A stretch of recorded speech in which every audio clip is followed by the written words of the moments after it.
अहो, काल नाही गंमत झाली माहिती आहे. काल माझं आणि माझ्या बायकोचं भांडण झालं. हं? मी बायकोला काय म्हणलं असं माहिती आहे.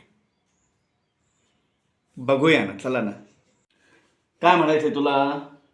काय म्हणायचंय माझं एवढंच म्हणणं आहे की कधीतरी तुम्ही माझं म्हणणं पूर्ण ऐकून घेत जा. तुझं म्हणणं ऐकल्यावर माझं भलं झालंय का? म्हणजे आतापर्यंत तुमचं काहीच भलं झालं नाहीये. आता उत्तर तूच देती, मी काय बोलू? नाही, नकाच ऐकू तुम्ही माझं काही. गप ग, माकडीन कुठली? मला माकडेन म्हणता?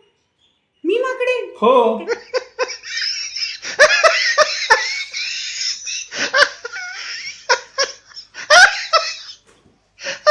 काय अंदाज लावता येतो काय घडलं असेल त्यावेळी? अहो, तुम्हाला सांगतो, चक्क 2 तास माझा इतका भारी टाइमपास झाला ना, काही विचारू नका. अहो, इतकंच काय, मला नवीन 250 जनावरांची नावही समजली. हो.